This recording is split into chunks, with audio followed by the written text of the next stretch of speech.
Assalamualaikum warahmatullahi wabarakatuh. Alhamdulillahi rabbil alamin. Wassalatu wassalamu ala ashrafil anbiya'i wal mursalin. Habibina maulana Muhammadin wa ala alihi wa sahbihi ajma'in.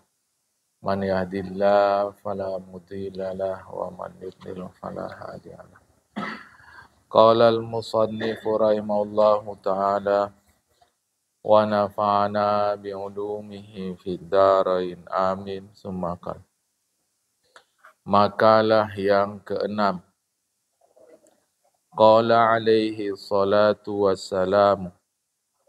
Bersabda Rasulullah Muhammad sallallahu alaihi wasallam.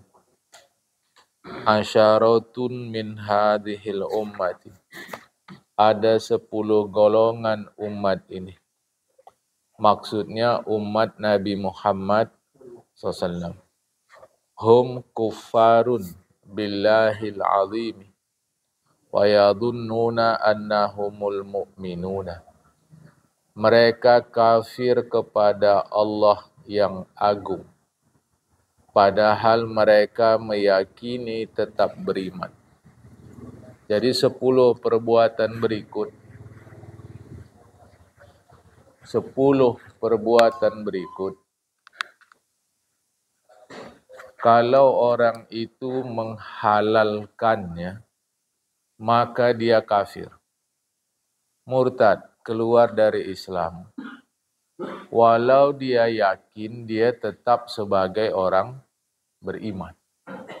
Jadi hati-hati jamaah, bukan semata-mata mereka lakukan. Bukan, tapi mereka menghalalkan perbuatan berikut ini. Kalau melakukan saja, itu dosa besar.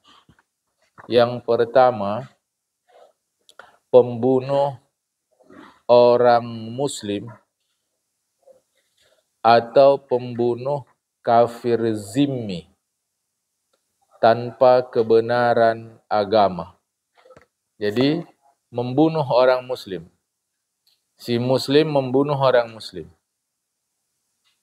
tanpa kebenaran agama. Artinya tidak dibenarkan agama dia membunuhnya. Maka itu dosa besar. Tapi kalau dia katakan halal, dia murtad.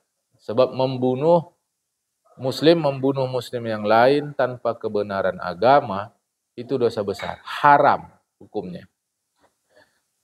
Tapi dihalalkannya, maka dia murtad, keluar dari Islam. Walau dia tidak melakukan pembunuhan itu. Jadi A muslim, B muslim. Si A dibunuhnya si B. Tanpa kebenaran agama. Perbuatannya itu dosa besar.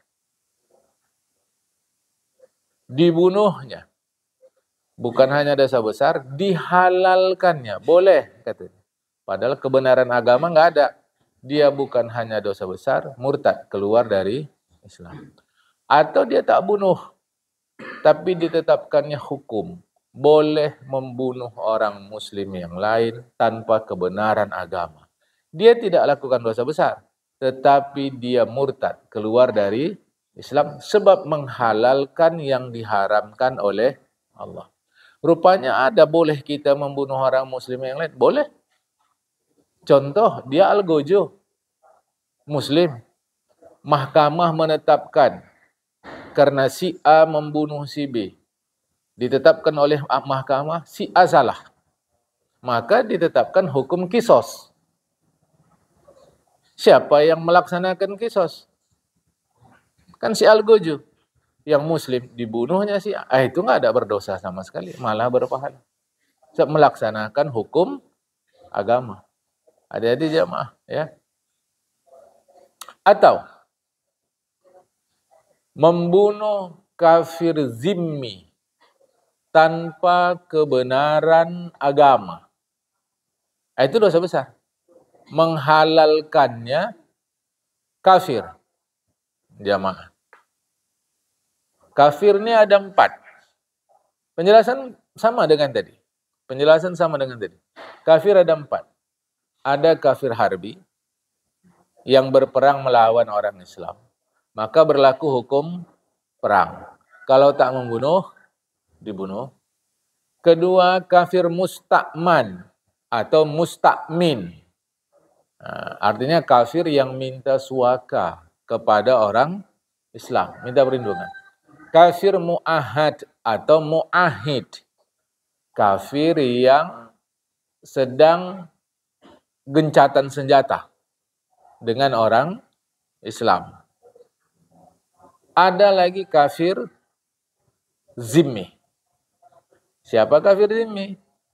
Kafir zimmi, orang yang hidup di sebuah negeri yang diperintah berdasar Islam. Zimmi. Nah, berhenti dulu kita kepada kafir zimmi. Membunuh kafir zimmi tanpa yang dibenarkan agama haram, dosa besar. Karena dia dilindungi oleh Islam. Membunuh kafir zimmi tanpa kebenaran agama dan dihalalkannya. Membunuhnya dosa besar, menghalalkannya membuat dia menjadi murtad, keluar dari Islam. Tidak dibunuhnya kafir zimmi, tapi dihalalkannya membunuh kafir zimmi. Dia tidak lakukan dosa besar, tapi murtad, keluar dari Islam. Nah, macam Indonesia, negeri ini tidak didasarkan atas ajaran Islam. Maka kafir apa itu? Orang-orang yang beragama di luar Islam. Mau kita kasih identitas kafir apa? Kafir harbi, dia tak memerangi kita. Mana ada orang-orang kafir di Indonesia memerangi kita? Kafir musta'man juga bukan. Mereka hidup sama dengan kita. Malah keluarga kita pun ada yang non-muslim. Di Indonesia ini, satu rumah malah. Damai-damai saja. Kafir mu'ahid juga bukan. Kafir zimmi juga bukan. Sebenarnya negeri kita tidak didasarkan atas ajaran Islam. Musyawarahlah para ulama di Indonesia. Mau dikasih apa? Apa istilahnya secara ilmu? Maka diputuskanlah mereka disebut sebagai non-muslim. Semua disebut nanti kafir apa dia, itu ada akibat. Kalau disebut dia kafir harbi, ada akibat. Kalau disebut dia kafir mu'ahid kah, musta'min kah, zimmi, ada akibat. Oh, mereka kafir zimmi, sedangkan kita tidak berdasar Islam. Jadi apa istilah untuk mereka secara ilmu di dalam fikih? Disebutlah non-muslim. Tahu-tahu ada fitnah yang membuat istilah itu berarti mau mengubah surat Al-Kafirun. Jadi Al-Kafirun macam mana bacanya? Kuliah ayyuhal kafirun, jadi kuliah ayyuhal ghairul muslimin. Ya salam. Ini kebutuhan ilmu. Kita mau sebut apa? Lampu itu warnanya berapa? Lampu lalu lintas? 3. Tahu-tahu satu ketika misal kata polisi ingin mengubahnya menjadi 2 atau 3. Kan perlu istilah baru. Kalau dibuat jadi 4, 3 ditambah atau jadi 2, kan perlu istilah baru. Itu penting dalam ilmu. Oke, sekarang kita pakai ini semua laki-laki, tak sebut perempuan dulu. Semua kita laki-laki yang kita pakai semuanya tutup kepala. Sampai sini sepakat? Sepakat ya, tutup kepala. Oke. Sekarang yang saya pakai disebut? Oh bukan. Bukan peci nih. Ini topi pet. Bukan peci. Topi pet. Ini yang Bang Nuh pakai ini apa? Nih. Hah? Oh bukan. Selendang. Kan nggak bisa. Semua perlu nama, istilah. Begitu pakai macam saya sampai ke kutub utara tetap disebut peci. Istilah itu penting. Tiba-tiba ada orang yang memakai topi ala Turki tinggi pakai tali. Apa itu sebut? Alah, apa namanya tuh? Alah, pokoknya yang dia ada tinggi itu apa namanya? Enggak, namanya dulu apa? Aku enggak tahu. Tapi enggak pasti ada namanya. Disebutlah Tarbus. Itu Indonesia punya? Bukan, tapi tetap saja ada nama. Ini mau hati-hati, saya ajak kita jangan cepat-cepat memfitnah. Maka dibuatlah oleh ulama di Indonesia istilahnya non-muslim. Non-muslim. Bukan mau mengubah-ubah, tidak. Itu penting. Oh enggak, mereka kita sebut kafir dhimmi. Berarti negara kita berdasarkan Islam. Sedangkan nyatanya kita tidak berdasarkan Islam. Itulah fikih temuan jamaah. Bahkan di Arab Saudi sekalipun begitu. Itu setelah gerbang tol, seingat saya. Entah sekarang saya tak tahu. Setelah gerbang tol, ke kanan ke kota Mekah, ke kiri keluar Mekah. Bukan ke Mekah. Di atas tertulis yang untuk ke Mekah. Ghairul muslimin. Orang muslim dilarang masuk. Tidak disebut kafir. Di jalan di atas itu tertulis. Jadi jalan khusus orang muslim, jalan khusus ghairul muslim. Ini mau hati-hati. Saya ajak kita untuk tidak tergesa-gesa. Jadi nomor satu, kalau ada yang menghalalkannya, membunuh orang muslim atau kafir zimmi, menghalalkannya, dia murtad. Keluar dari Islam. Jamaah. 1, 2. Wasahiru, penyihir. Kalau dihalalkannya itu murtad. Jamaah. Pelakunya dosa besar. Dan suami dayus yang tidak cemburu atas keluarganya, yang diharamkan dinikahinya, yaitu istri dan anak perempuan dan saudara perempuan. Ini dosa besar. Kalau dihalalkan, murtad. Tak cemburu dia sama bininya, jemaah. Jangan dulu. Malah biarkannya aja. Dengan yang non-mahram. Atau yang bukan mahram. Macam kita lah. Kita biarkan saja anak perempuan kita, anak laki-laki kita berhubungan dengan yang bukan mahram. Coba dulu jamaah. Kita biarkan. Apa istilah kita, cewek-cewek ya. Itu kita biarkan. Tak ada rasa cemburu dia. Itu anak dia. Malah ada orang tua yang resah. Anak gadis, anak perempuannya tak ada ceweknya. Kalau laki-laki tak ada cowoknya, lucu. Takut tak laku. Kau pikir anak kau tu barang jualan? Takut tak laku. Sepanjang hayat, kalau memang ada jodoh, sembunyikan pun di bawah bumi ke-7. Ada tak jodohnya? Ada, jamaah. Tapi kan mestilah diapa-apakan sama orang. Diapa-apakan. Jangan dulu jamaah. Lucu, resah dia. Anak dia tak ada ceweknya, tak ada cowoknya. Padahal itu dosa besar. Tapi dah tunangan, dah laki dia rupanya. Udah bini dia rupanya. Belum. Tunangan itu tak ada dalam Islam. Tidak ada di dalam Islam tunangan. Jamaah. Sama sekali. Yang ada pinangan. Kapan meminang? Di situ mau nikah, di situ dipinang. Kau tengok tu, jalan bini. Tengok. Jangan tak tengok. Tengok betul-betul. Tengok pula nanti maknya. Tengok betul-betul. Tengok mukanya. Tengok. Dibolehkan oleh Rasulullah. Saat itu. Jadi bukan tunangan. Ini tunangan. Kapan nikahnya? Nantilah 2 tahun lagi. Tapi sekarang dah macam laki. Bini dah. Tukar cincin. Tak ada tu. Siapa yang masih ingat Ustaz Azhari? Mana? Anaknya Ustaz Zulkarnain. Kampung Bahari. Dia tulis dalam buku dia. Aku sempat baca jemaah. Tukar cincin itu budaya orang Cina. Katanya. Mana ada orang Islam ajar tukar cincin? Tukar cincin. Ngapain sama cincin tukar-tukar? Biar dia punya. Wah aja dah. Ngapain tukar-tukar?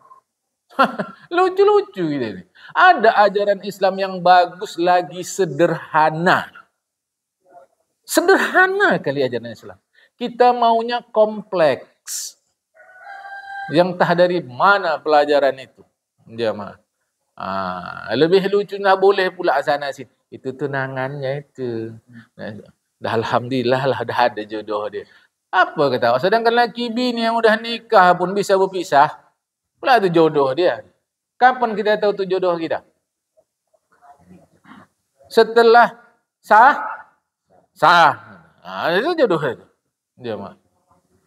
Maksud saya, kepada ini orang tua-tua kita yang dah baik-baik, yang mengaji-ngaji ni, jangan nanti susah di akhirat. Sebab nak ikutkan adat yang bercanggah dengan agama. Kalau adat tu cocok dengan agama, tak ada masalah. Aku sebutkan 2 suku lah, aku tak tahu yang adat Melayu. Satu adat Betawi. Adat Betawi itu, rumah lamanya itu, jendelanya itu jamaah, bukan blos macam kita. Itu macam jerjak yang bisa geser-geser. Kalau gesernya pasangin tutup, gesernya dibuka. Dapat bayangkan tuh, jamaah. Jadi bukan jeblos gitu dia, tapi macam ada pagar-pagar, macam pagar dia jamaah. Dan bisa geser-geser. Apa tujuannya? Jaga anak perempuannya. Jadi kalaupun ada laki-laki yang suka, cukup melalui itu saja. Itu rumah asli Betawi. Mendeling lain pula. Rumah mendeling itu kan dia berkolong, rumah panggung, papan-papan. Jadi kalau laki suka sama gadis, dari bawah tu jolok-jolok dah. Ya, mah. Sampai kata mak saya itulah mendeling ni, jolok-jolok kata dia. Padahal mak awak mendeling juga. Dia mah istilahnya markusip. Apa ini? Apa ini? Adat ni adat apa ini? Inilah adat yang bersendikan agama. Jaga anak gadis kita. Aku tak tahu suku-suku lain. Saya yakin itu ada pengaruh Islamnya juga. Saya tak tahu jemaah. Bukan tak mau ceritakan. Saya tak tahu. Ini pula dah dibiar-biarkannya. Cuma jangan dia tak tahu betina, jangan tak tahu jantan.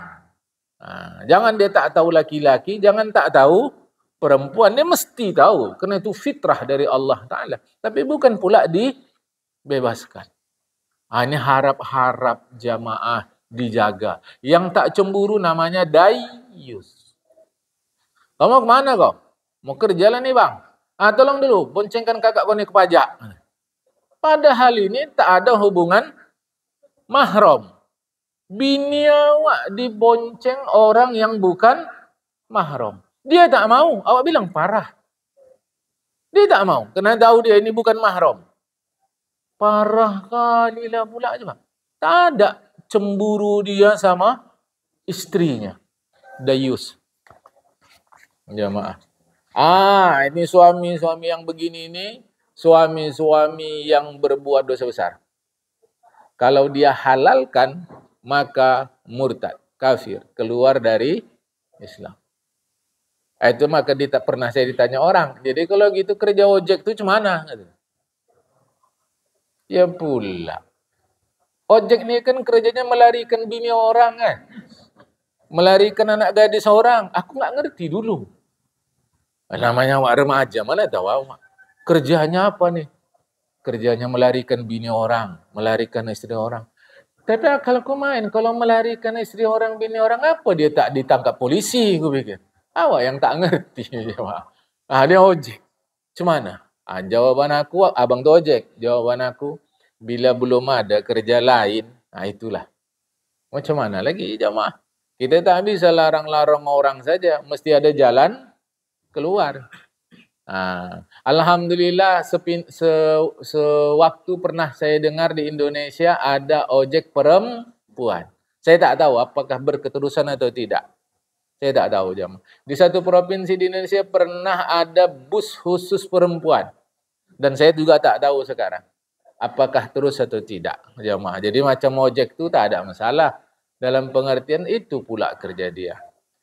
Namun saya bilang waktu itu minta-mintalah sama Allah agar Allah Ta'ala pindahkan kita kerja ke tempat lain. Jamaah. Agar Allah pindahkan. Selama belum ada, perbanyaklah istighfar, perbanyaklah sedekah. Itu ya. Baik, sabda Nabi. Ini kita baca terjemahnya saja. Kata Nabi artinya, sesungguhnya cemburu itu ada yang disukai Allah, ada pula yang dibenci Allah. Ada yang disukai Allah, ada yang dibenci Allah. Dan sombong itu ada yang disukai Allah dan ada pula yang dibenci oleh Allah. Adapun cemburu yang disukai Allah itulah cemburu yang didasari keraguan karena ada alasan. Maksudnya bukan cemburu buta. Tak boleh cemburu buta jemaah. Kita mesti punya rasa cemburu, ya. Dan cemburu yang dibenci Allah adalah yang tidak didasari keraguan karena tidak ada alasan. Ini tak boleh. Isteri langkah keluar rumah ngamuk. Di rumah tiba-tiba ada goreng pisang dari mana nih? Kau masih ngamuk saja jemaah. Kalau gitu ceritanya usah kerja awak. Atau kalau kerja bawa istri. Itu maka zaman dulu kalau di KTP itu nama fulana, status istri, kerjaan ikut suami. Cocok lah ni dah. Kemana suami pergi? Ikut. Pergi aku. Kemana suami pergi ikut? Cocok jemaah. Aku KTP mak aku lah, aku tengok tu. Ikut suami. Berarti kemana ayahku pergi? Mak aku ikut lah ni. Cocok lah tu. Mana bisa begitu? Cemburu buta. Tak betul. Itu dilarang oleh agama. Sombong yang disukai Allah adalah sombong seseorang dalam peperangan dan bersedekah. Artinya hati-hati jemaah. Ini bahasa kiasan Rasulullah. Karena sombong itu haram. Maksudnya sombong dalam peperangan, bergaya sehingga membuat musuh jadi takut. Itu maksudnya. Sehingga membuat musuh jadi takut. Jadi jangan sepele dia sama kita. Sangkinkan begitunya disuruh Rasulullah, sahabat-sahabat mewarnai rambut dengan warna merah. Supaya musuh takut. Itu maksudnya bergaya. Sombong dalam bersedekah apa maksudnya? Tak pernah puas sedekah. Tak pernah puas. Mau aku banyak dulu. Hartaku banyak. Bagi kita orang yang beriman, harta sedikit sudah dipandang banyak. Sedekah terus. Itu maksudnya jemaah. Bukan nanti dipahamkan berarti sombong dalam pengertian yang diharamkan oleh agama. Tak boleh. Ya. Seterusnya. Sombong yang dibenci Allah, sombong dalam kebatilan dan kezaliman. Ini saya tak terangkan lagi. Jemaah. Mungkin contoh lah. Contoh dalam kezaliman. Tak tahu kau pijakkan kau sini. Mati kau nanti. Yang lantam kali kau. Aku di sini orang terhormat ya. Yang gitu-gitu jemaah. Yang gitu-gitu. Termasuk macam kita di jalan. Kita di jalan. Di depan orang pakai mobil. Datang kita, sengaja kita sebeng ya, sebeng. Kenapa? Dia merasa, kau pikir mentang kau punya mobil aku nggak bisa. Berarti kan sombong juga dia nih, yang punya kereta. Udahlah kereta, nggak ada nomor polisinya. Secara kita nggak ada BK. Udahlah kereta, nggak ada BK-nya. Kreditnya pun belum lunas. Kadang sombong kita pula. Rap begitu. Hati-hati. Miskin pun bisa sombong. Kaya pun bisa sombong. Jangan pernah sombong itu ada sama kita. Lagak tak bisa memastikan orang sombong. Ada orang lagaknya macam lagak orang sombong. Tapi lagak macam mana aja memang begitu. Kalau jalan tuh, sombong kali dia. Orang yang nggak tahu bilang dia sombong. Padahal tidak. Orangnya baik. Kalau memang begitu gaya dia. Hati-hati jemaah. Hati-hati sekali ini. Sebab sombong tu kerja dalam. Meskipun kadang gaya zahir membantu, tapi tak bisa memastikan. Kalau cakap tu, bukan tanggung. Kita sini awak-awak, dia gue-gue. Gue ya, gue. Gue apa gua? Dia lah itu kan. Sini sok datang orang sok Jakarta kata orang. Memang begitu dia aja mah. Ada orang takut orang kalau jumpa dia. Karena mukanya 12 pas saja. Tahu muka 12 pas? Tak ada senyumnya. Macam marah aja. Takut dia mah. Kalau orang jumpa dia takut. Tapi kalau orang ngerti, duduk sama dia, tak bisa berhenti ketawa. Saya ngalami. Maka saya berani cakap jemaah. Kalau orang duduk sama dia, tak bisa berhenti ketawa. Sampai bilang, wah udahlah wak, udah wak. Ya. Tapi dia cakap tu mukanya tetap 12 pas. Awak saja yang lucu jemaah. Coba. Ini saya alami jemaah. Saya alami sampai orang nengok saya pun kadang heboh kali Sulpan tu. Lucu saya rasa jemaah. Coba, jadi maksud saya tetap pada kaji. Sombong itu kerja hati. Meskipun zahir bisa membantu untuk kita berhati-hati mengatakan orang sombong. Ternyata dibongkar Allah di akhirat, dia tak sombong. Kita yang memahami dia sombong. Kena kita nanti jamaah. Ya, ini saya udah berkali-kali kita terangkan. Hadis riwayat Imam Ahmad yang udah Ibnu Hibban. Berikutnya ada hadis lagi. Sesungguhnya Allah Ta'ala tidak menerima amalan wajib dan sunat seorang yang sokur. Sokur. Sodqaf wawra. Sokur. Tidak diterima Allah amalannya. Ditanya sahabat, apa itu sokur ya Rasulullah? Jawab Rasulullah, itulah seorang suami yang membiarkan lelaki masuk ke rumahnya. Riwayat Imam Bukhari. Sahih. Jemaah. Ini hati-hati. Ya, mulai cara sekarang ini rumah kita rapat-rapat. Ya, kadang tetangga perlu ada sama kita. Ini mau hati-hati. Orang Jawa sebut piting trisno, jalaran soko kulino. Kalau orang kita bilang, apa itu? Pandang memandang, lama-lama jatuh hati. Jemaah. Ada itu istilah kita juga jemaah ya.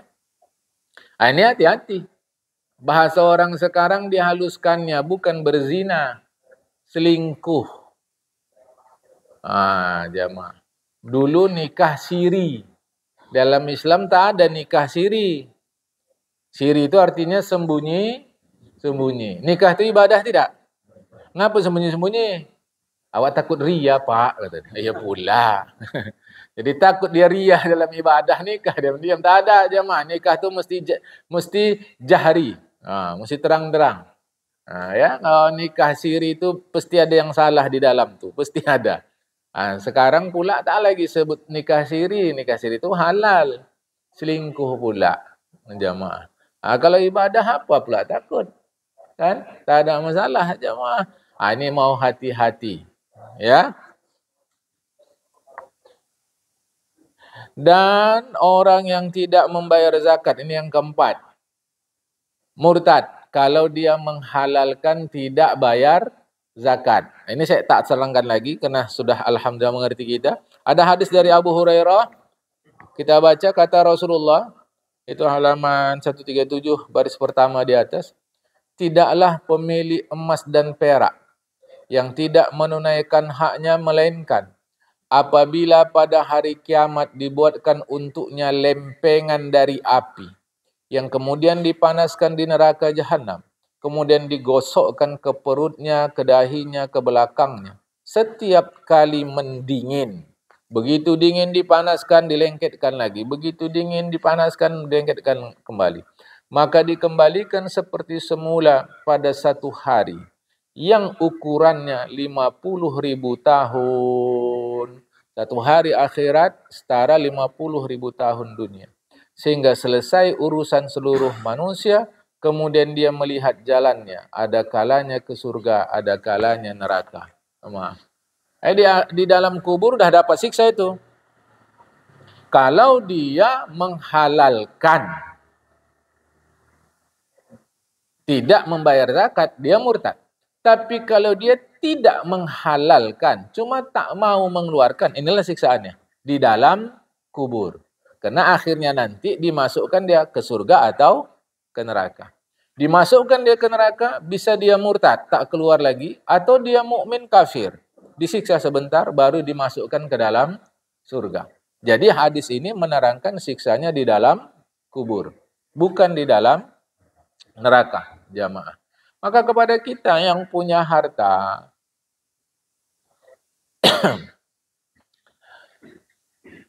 zakatlah. Zakatlah. Kalaupun sebahagian ulama dalam madzhab Imam Asy-Syafi'i, uang tak ada zakatnya, tabungan tak ada zakatnya. Karena zakat harta itu pada sapi, emas, perak. Kalau sapi itu masuk harta tapi ternak, tumbuhan harta tapi tumbuh-tumbuhan, jamaah. Kalaupun begitu, perbanyak sajalah sedekah, jamaah. Perbanyak saja sedekah. Sedekah terus, sedekah. Oh, saya ikut pendapat tidak ada zakat profesi, tidak ada zakat duit. Okey. Dulu zakat duit diadakan mungkin menurut sebahagian karena duitnya terbuat dari emas dan perak. Kita tidak. Okey kalau memang begitu. Khilafiyah fikih kita tak masuk, jamaah. Harta itu kan tumbuhan, tanaman, ternak, emas, perak. Okey. Maka perbanyaklah sedekah. Jemaah. Itu saja. Perbanyaklah sedekah. Perbanyak sedekah. Tak ada rugi-ruginya orang bersedekah. Jangan lagi pakai pemahaman sikit asal ikhlas, itu tak ada, jemaah. Meskipun saya tetap mengulang-ulang ingat kepada kita. Hati-hati dalam bersedekah. Hati-hati, jemaah. Karena ada orang bersedekah ni, saking baiknya hatinya kasih aja begitu. Padahal yang menerima ada kalanya sanggup. Tapi nampak bagi yang memberi tak sanggup. Padahal sanggup, jamaah. Atau memang tak sanggup. Tapi digunakan uang tadi untuk yang tidak benar. Ini mau hati-hati. Ya, baik. Yang kelima, peminum khamar. Ini dah jelas. Jadi haram minum khamar, jamaah. Lantas dihalalkannya, murtadlah dia. Hadis Rasulullah, peminum khamar dikumpulkan pada hari kiamat. Sementara kendi tergantung di lehernya dan cangkir di tangannya. Dia lebih bau daripada bangkai di bumi. Memarahinya setiap orang yang melewatinya di akhirat, jamaah. Itu minum khamar. Jadi jangan pernah dihalalkan minum khamar. Apa khamar? Khamar benda cair yang memabukkan. Khamar benda cair yang memabukkan dan najis. Benda padat yang memabukkan tidak najis. Contoh narkoba. Itu tidak najis, tapi yang cair najis. Benda cair yang memabukkan itu khamar. Haram banyaknya atau sedikitnya. Perkara merek tak penting. Merek tak penting, jamaah. Karena kalau merek itu manalah bisa kita daftar dia terlampau banyak. Dari zaman awal orang tahu khamar sampai sekarang. Maka agama menyebut saja definisi benda cair yang memabukkan. Haram. Itu hadis Rasulullah sebut Ummul Khaba'is. Ummul Khaba'is artinya induk kejahatan. Jadi jangan pernah berfaham khamar itu jadi obat.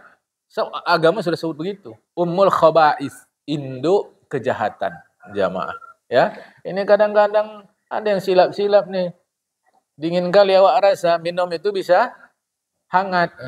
Ini cemana Pak, bini awak pula nih sedang ngidam. Mau pula minuman gitu. Kalau tak dikasih nanti anaknya bisa ngences. Enggak ada itu jemaah. Udah sering ngences aja dah. Nah, ditanya sama Ustaz, darurat kata Ustaz. Boleh. Mana ada Ustaz yang bilang darurat? Enggak ada itu jemaah. Itu terlarang. Nah, ini mau hati-hati. Apapun mereknya. Ya. Nah, baik. Nah, yang keenam. Orang yang sudah wajib mengerjakan ibadah haji tapi tidak mengerjakannya. Sudah wajib tapi tidak dikerjakannya.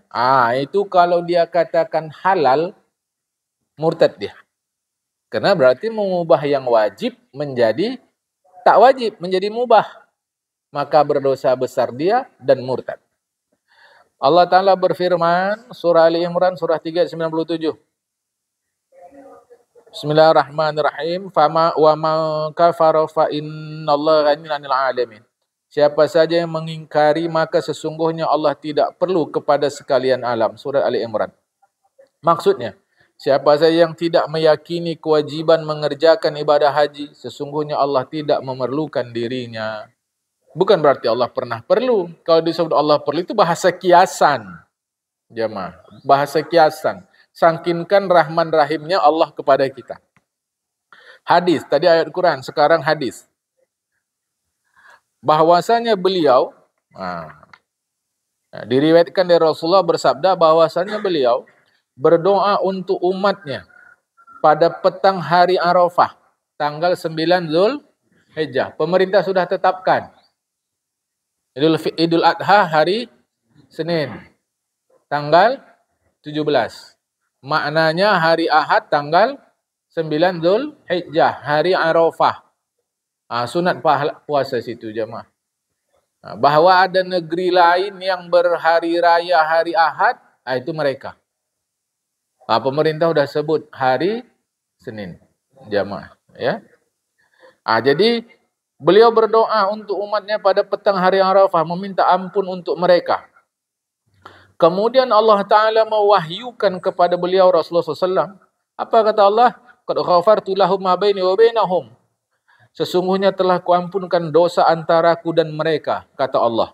Tapi dan tidak kuampunkan dosa kezaliman sebagian mereka bagi sebagian yang lainnya. Perhatikan tuh jemaah. Itu maka berani saya katakan taubat terkait hak-hak Allah kepada kita mudah datangi Allah.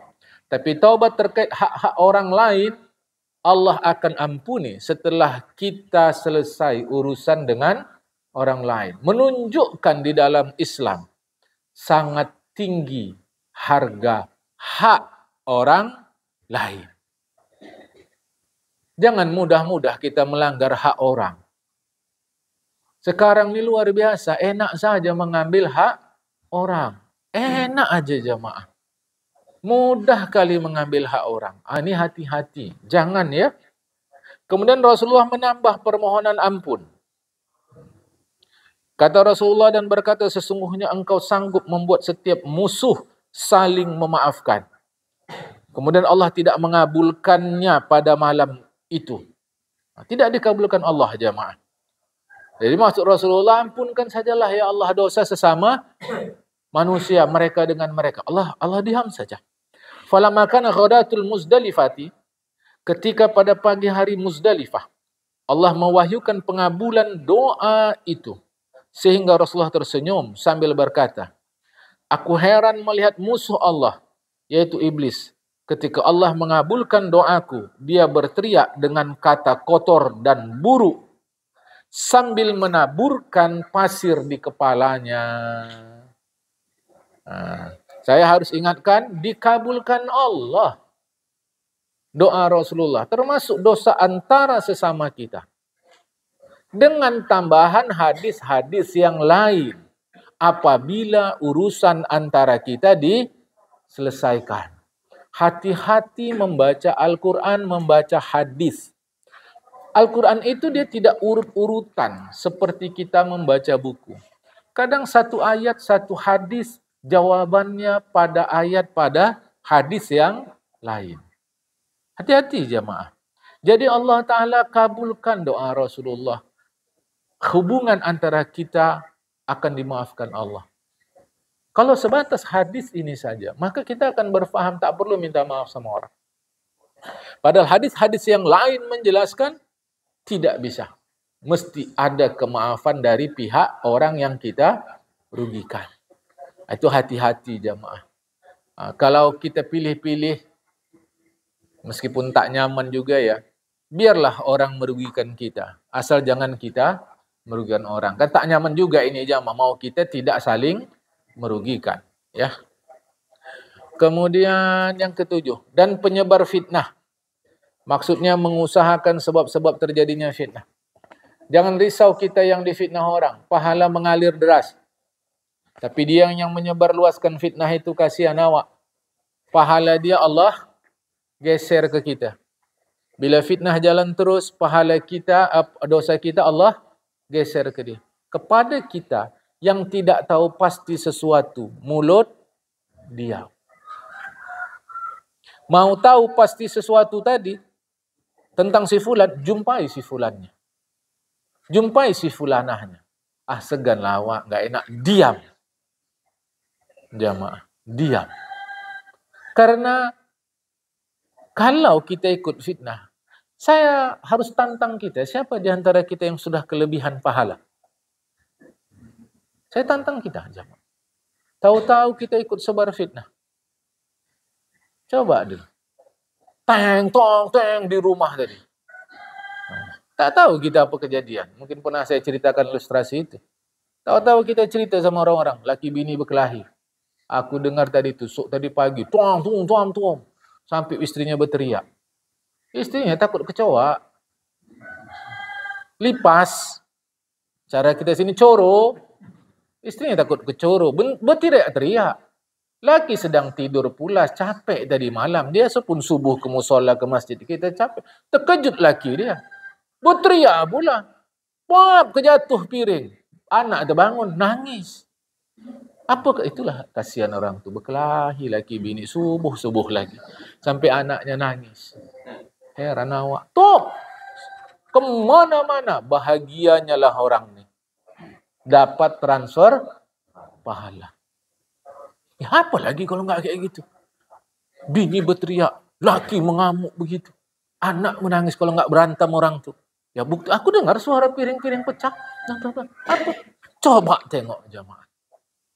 Aku terus terang, karena aku mengisi pengajian sini, kasihan nengok kita nanti, pahala kita habis. Ya, awak dikasih Allah otak, Ustaz, untuk berpikir. Kan bisa awak pikirkan tuh kan berarti gini. Ngapa itu yang kau pikirkan? Yang lain kau pikirkan kan bisa. Ngapa aku sampai sekarang berdangki kali? Kan bisa kau pikir itu. Sehingga kau ubah akhlak kau. Coba dulu. Terus terang aja mah. Makanya kadang orang kalau nanya saya malas. Mana tak tahu? Aku bilang, aku tak tahu. Apa tahu? Kau mau nggak tahu? Aku bilang, aku nggak tahu. Mana lagi? Kau berarti ini egois, nggak mau tahu. Bukan nggak mau tahu, nggak tahu. Macam mana? Cok jemaah. Nanti awak tengok orang garuk-garuk pahanya. Udah awak fitnah mana-mana. Bekurek pahanya tuh. Coba dulu. Kita kan tak tahu. Saya harus ingatkan kita. Karena menurut aku lah, mungkin aku salah. Pahala kita sangat sedikit. Lantas yang sedikit itu mau kita kasih sama orang. Karena fitnah. Menghalalkan sebar fitnah murtad. Karena itu perbuatan haram. Jadi gimana? Ya udah diam aja.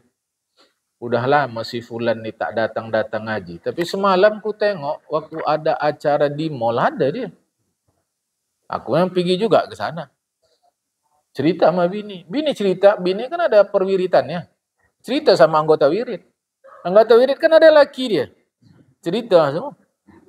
Apa cerita kita? Malas lah gini. Padahal tidak. Kita mana tahu hal orang. Jamaah. Ayolah. Hemat-hematlah dalam berbicara. Yang itu dimulai dari pikiran. Jangan gitu-gitu jamaah. Udah titik. Kadang gini. Malam Jumat yang lalu. Saya ngisi pengajian di Pasar 4 Barat. Rumah saya Di Batu 20 terjun itu kan dekat jemaah. Nah, Pasar 4 Barat pun di tengah, bukan sampai ujung. Karena ada apa itu? Ada resto situ ya. Ada agak ke sananya sikit jemaah. Kan tengah lah itu. Ngapa lama kali tak dijemput? Nah, ngaji biasa jemput. Awak tak ada unta dijemput. Lama kali. Lama. Apa tak dijemput? Rupanya datang pakai mobil. Ya, apa pula pakai mobil? Biasa pakai kereta. Biasa kalau pakai mobil itu mesti kena hujan. Biasa gitu. Nah, itulah kadang-kadang saya doa nih jahat juga. Maunya hujan aja. Biar pakai mobil. Biar jemput pakai mobil. Kan? Tak ada lah, ini seluruh aja. Nanti, Ustaz itu jahat juga doa dia. Nanti begitu itu. Dia jemaah, tak ada. Ceritalah. Aku tengok kaca mobil tadi, yang depan tu jemaah. Tak aku tengok. Cerita dia. Lebat kali hujan komplek Ustaz. Iya, aku pikir. Lebat. Selebat-lebatnya lebat. Tempat awak, tak ada apa-apa. Apa maksud saya? Terkait kita fitnah-fitnah tadi. Apa yang kita pikirkan boleh jadi bukan itu yang kejadian sebenarnya. Jemaah, hati-hati. Kita tak tahu. Mana laki dia tak nampak. Udah ceraikan yang bini ini. Tahu kau? Kan tidak. Lakinya bekerja, cari nafkah. Memang jarang-jarang pulang. Coba dulu. Tapi heran juga awak bininya nih. Kalau pas wirid, banyak aja sedekahnya awak. Tengok. Selingkuh, kurasa dia ada laki simpan. Tengok. Jamaah, jangan. Aku harus ulang-ulang. Kita semua mau pulang. Jangan pulang nanti, kata Rasulullah, muflis. Mim falam sin. Bahasa kita bangkrut. Jamaah. Bahasa kita bangkrut. Jangan sempat bangkrut. Karena jadi orang Islam nih, kalau tak kuat-kuat iman capek. Pagi subuh suruh bangun sembahyang. Sedang enak-enak cari duit disuruh sembahyang. Zuhur. Nah, nanti sedang banyak-banyak orang beli suruh sembahyang. Situ awak mau sembahyang, situ banyak beli. Nah, coba tuh. Duit awak, makanan halal, bini awak, siang Ramadan nggak boleh dipengapa-ngapai. Nggak mudah tuh jamaah. Makanya orang non-muslim yang hatinya terbuka, mereka tabi melihat orang Islam. Tabi jamaah, yang jujur-jujur lah, tabi mereka.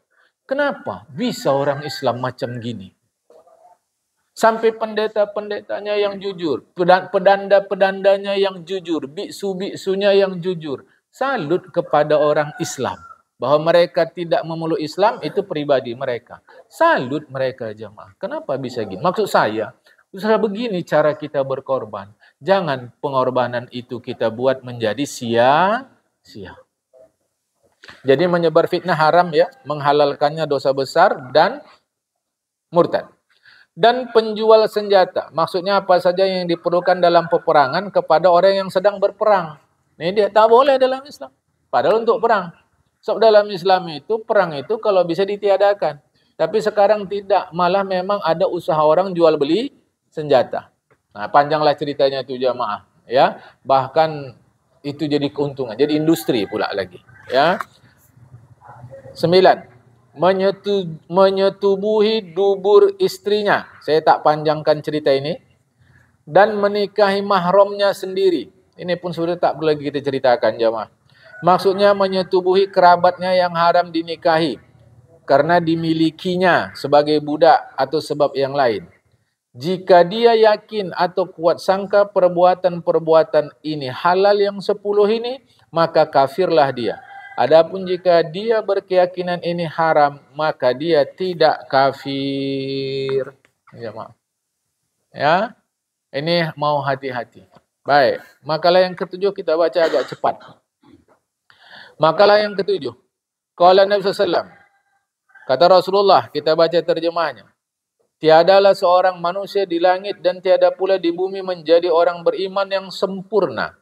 Kecuali dia menjadi penyambung. Maksudnya berkasih sayang bagi manusia. Jadi kalau mau jadi mukmin sempurna, muslim sempurna, jadilah orang yang berkasih sayang. Banyak kali untungnya nih jamaah. Banyak kali. Ada orang dulu waktu hidupnya, dia di partai pemerintah. Zaman Pak Harto. Aku tahu saya sebut partainya lah. Kan? Dia di partai pemerintah. Ibu tadi. Meninggal belakangan. Belakangan kuburan itu dibongkar karena mau dipindah. Dah lama meninggal. Utuh jenazahnya.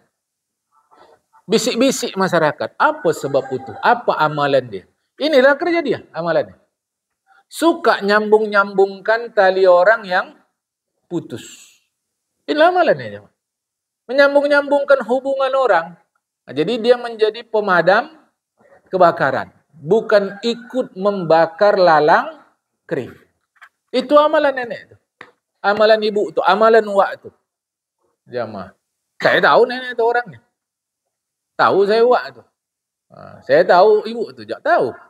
Jamaah. Orangnya. Tapi saya tak tahu kisahnya. Baca hadis Rasul cocok.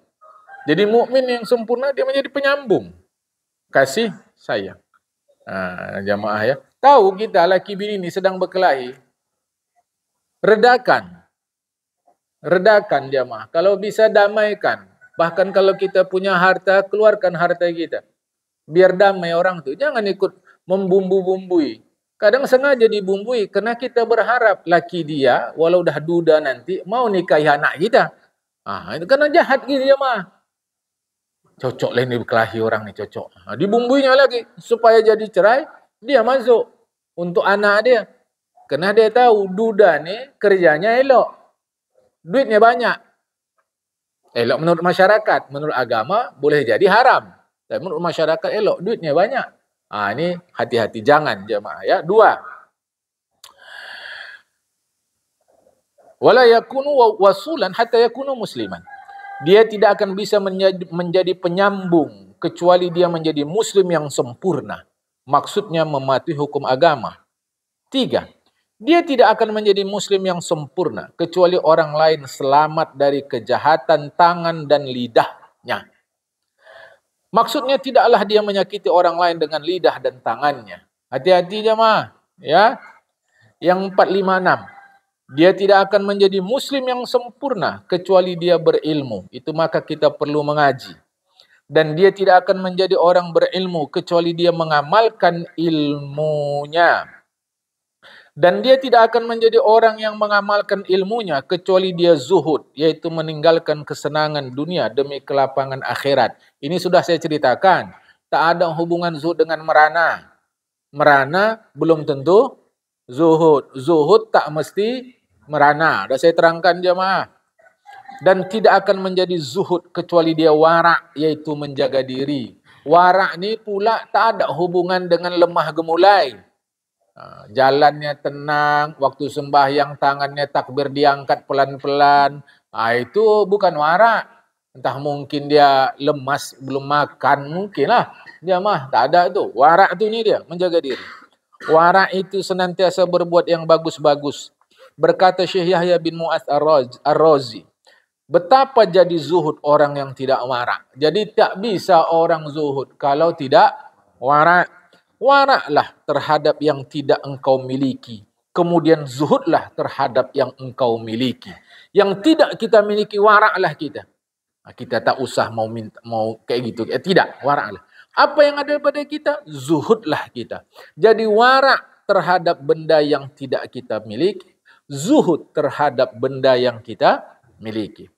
Wala yakunu wari'an hatta yakunu mutawadi'an. Tidak akan menjadi warak orang itu kecuali dia rendah hati. Orangnya tawaduk kali itu. Kalau disuruh-suruh entah kata sambutan, tak mau tu. Itu bukan tawaduk. Demam panggung kalau itu. Tawaduk itu bukan itu jemaah. Tawaduk rendah hati. Dari Anas bin Malik berkata, Rasulullah mengunjungi orang sakit dan mengantarkan jenazah dan menunggang keledai dan memenuhi undangan. Dengar tu Rasulullah. Orang sakit dia datang, jenazah dia ikut antar, kendaraan dia punya.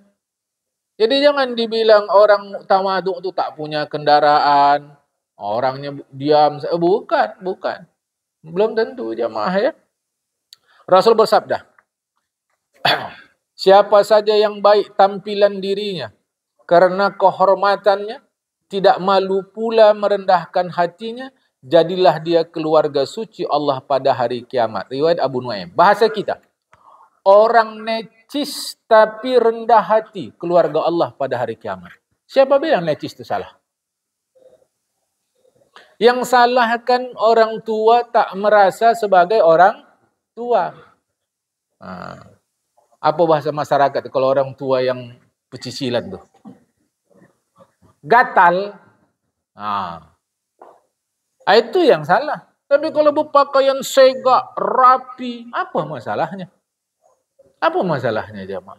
Ya Rasulullah, aku suka kali kalau pakai baju cantik-cantik, pakai alas kaki cantik-cantik. Apakah aku sombong? Sahabat tanya. Rasulullah jawab. Salah satu asbabul wurud hadis itu. Allah cantik. Suka cantik. Bahasa kita necis. Aku necis ya Rasulullah. Itu cumana. Baru Rasulullah terangkan apa sombong. Itu yang saya terangkan sama kita, jemaah. Ya, jadi kan sedap Pak kalau yang datang dipakai rapi-rapi. Sedap Pak. Ini datang yang satu topinya koyak sebelah, yang satu bajunya kusut sebelah, lurus sebelah. La ilaha illallah. Apa begini-gini ini jemaah? Kan? Walaupun sekarang baju koyak, celana koyak harganya mahal sekarang. Tak ngerti awak nengok cara orang sekarang. Terus terang aja jemaah. Ya tapi begitulah mula. Awak tahu dulu kalau celana koyak jahit. Sekarang celana koyak belinya di butik malahan. Mahal harganya. Ya lain-lain lah. Udah hidup orang. Bagi kita yang lurus-lurus saja. Jamaah. Ya. Jadi tak ada salah rapi-rapi. Rapi-rapilah. Segak-segak buat jamaah. Sedap awak nengoknya. Inilah orang Islam tuh. Ya. Jangan nanti pas senyum gigi itu pun dah emas 36 karat dah. Jamaah. Bau mulut tadi. Jangan. Ya. Baik. Sikit lagi. Dan tidak akan menjadi rendah hati kecuali dia mengenal dirinya. Ini yang saya kajikan sama kita. Kita ini tong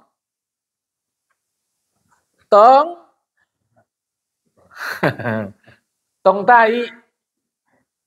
Kalau guru-guru zaman dulu sebutnya tong tai. Orang sekarang bilang tai jijik. Tong kotoran. Kotoran tak? Kalau bahasa Inggrisnya sian ujung obuk itu ujung 4 kotoran masuk denah. Ya, dari ujung rambut ke ujung kaki, kotoran semua. Nah, ini baru dia kenal diri. Lebih lanjut, asal dari benda bau, ujung jadi bangkai busuk. Lebih lanjut, kita ini ciptaan Allah. Itu baru kenal diri dia. Orang tak akan bisa rendah hati kalau dia tidak kenal diri. Berkata penyair, kita baca terjemahannya. Hai manusia, janganlah kau tertipu oleh kesehatan yang sempurna. Jangan. Umurmu adalah bilangan. Tiadalah engkau melainkan bagaikan tanaman hijauan. Hijau maksudnya segala sesuatu akan binasa bertujuan. Jika engkau selamat dari binasa sekalian, sungguh engkau sempurna urusan dihasilkan. Yang dimaksud binasa adalah binasa dalam dosa. Kita tak mau begitu. Yang dimaksud binasa bertujuan pada alinea kedua adalah mati. Jamaah. Yang ke-10.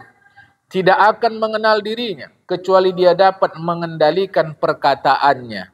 Berkata Bishr bin Harith, jika perkataanmu membuat dirimu kagum, maka diamlah. Maksudnya jangan sempat timbul ujub. Jadi bukan tak boleh kata-kata. Boleh. Tapi orang tua kita kata dulu, pikir dulu pendapatan. Sesal kemudian tiada berguna. Pikir itu pelita hati. Itu maksudnya jamaah. Jangan asal ceplas-ceplos saja. Dan jika diam mau membuat dirimu kagum, maka berkatalah. Kalau dengan kita diam, lantas muncul ujub. Bisa juga aku jaga diri ini ya. Itu ujub tuh. Cakaplah. Artinya apa? Kitalah yang tahu siapa kita dan apa sikap kita. Pagi ini sampai sini. Assalamualaikum warahmatullahi wabarakatuh.